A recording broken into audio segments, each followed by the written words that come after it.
Hi guys, இன்றைக்கி ஒரு dinner recipe தான் பார்க்க போகிறோம். இது பார்த்திங்கன்னா chicken gravy.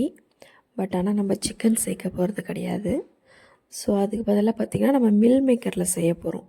So meal maker பார்த்திங்கன்னா நம்ம வெயிட் லாஸில் இருக்கோம், இல்லை வெயிட் லாஸ் ஜேர்னியில் இருக்கோம் அப்படின்னா இது வந்து ஒரு good source of protein. So நம்ம டெய்லி சிக்கன் எடுக்கிறோம், எக் எடுக்கிறோம் அப்படின்னா அதுக்கு ஆல்டர்னேட்டிவாக இது தாராளமாக எடுத்துக்கலாம். காஸ்ட் வைஸும் பார்த்திங்கன்னா நமக்கு சிக்கன்லாம் கம்பேர் பண்ணும்போது இது ரொம்ப லோ ஆஃப் காஸ்ட்டு தான். ஸோ தாராளமாக வந்து நீங்கள் ப்ரோட்டீன் சோர்ஸ்க்காக இதை கண்டிப்பாக யூஸ் பண்ணிக்கலாம், ரொம்ப நல்லது. இது பார்த்திங்கன்னா செய்யறதும் ரொம்ப ஈஸி தான். ஸோ பார்த்திங்கன்னா நான் ஃபஸ்ட்டு வந்து ஒரு குக்கரில் வந்து எண்ணெய் விட்டு ஸ்பைசஸ் ஆட் பண்ணிவிட்டு அதுக்கப்புறம் வெங்காயம் போட்டிருக்கேன். வெங்காயம் நல்லா ப்ரௌன் கலரில் வந்ததுக்கப்புறம் இஞ்சி பூண்டு பேஸ்ட்டுக்கு வதங்கினதுக்கப்புறம் தக்காளி போட்டு நல்லா வதக்கிக்கலாம். அதுக்கப்புறம் இதில் பார்த்திங்கன்னா தக்காளி நல்லா மசிஞ்சு வரணும். ஸோ அதுக்காக கொஞ்சம் உப்பு ஆட் பண்ணிவிட்டு அதுக்கப்புறம் மசாலா பார்த்திங்கன்னா கொஞ்சோண்டு மஞ்சத்தூள் போட்டிருக்கேன், 1/4 ஸ்பூன் மஞ்சத்தூள், 1/4 ஸ்பூன் வந்து கரம் மசாலா, 1 ஸ்பூன் வந்து குழம்பு மிளகாத்தூள் காரத்துக்கு, அப்புறம் 1 ஸ்பூன் வந்து சிக்கன் மசாலா, 1/2 ஸ்பூன் வந்து தனியாத்தூள் சேர்த்துருக்கேன்.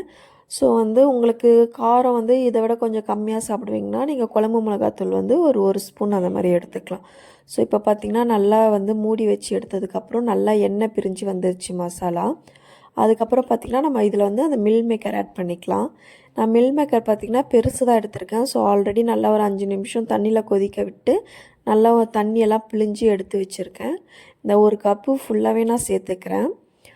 சேர்த்ததுக்கப்புறம் இதை நல்லா நம்ம சேர்த்து விட்டுக்கலாம், மசாலாவோட நல்லா கலந்து விட்டுக்கலாம்.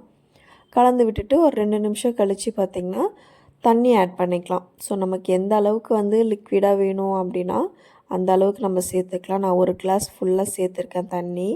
ஸோ இதில் வந்து நான் இப்போ தேங்காய் அரைச்சி ஊற்றாம தான் செய்கிறேன். இன்கேஸ் வந்து நம்ம சிக்கன் கிரேவியில் வந்து சில பேர் தேங்காவும் ஆட் பண்ணுவாங்க. அந்த மாதிரி ஆட் பண்ணி அந்த டேஸ்ட்டு பிடிக்கிறவங்களுக்கு தேங்காவும் நீங்கள் சேர்த்துக்கலாம். ஸோ இப்போ பார்த்திங்கன்னா நல்லா தண்ணி விட்டு உப்புலாம் பார்த்து நம்ம சேர்த்துக்கிட்டு ஒரு 2 விசில் 1 ஆர் 2 விசில் வச்சாலே போதும் இதுக்கு. ஸோ 2 விசில் வச்சுருக்கேன் நான். விசில் வச்சு எடுத்ததுக்கப்புறம் பார்த்திங்கன்னா கருவேப்பிலை சேர்த்து நல்லா கொதிக்க விட்டு எடுத்துட்டிங்க அப்படின்னா இந்த அளவுக்கு வந்துடும். இதுக்கப்புறம் காரம் கம்மியாக இருந்ததுன்னா நமக்கு வேணுன்னா பெப்பர் நம்ம சேர்த்துக்கலாம். சேர்த்துட்டு இது வந்து பார்த்திங்கன்னா இட்லி, தோசை, சப்பாத்தி, பரோட்டா எல்லாத்துக்குமே ரொம்ப சூப்பராக செட் ஆகும். கண்டிப்பாக நீங்களும் ட்ரை பண்ணி பாருங்கள். ஈஸியாகவும் இருக்கும், டேஸ்ட் வைஸும் சிக்கன் மாதிரியே இருக்கும் உங்களுக்கு. தேங்க்யூ.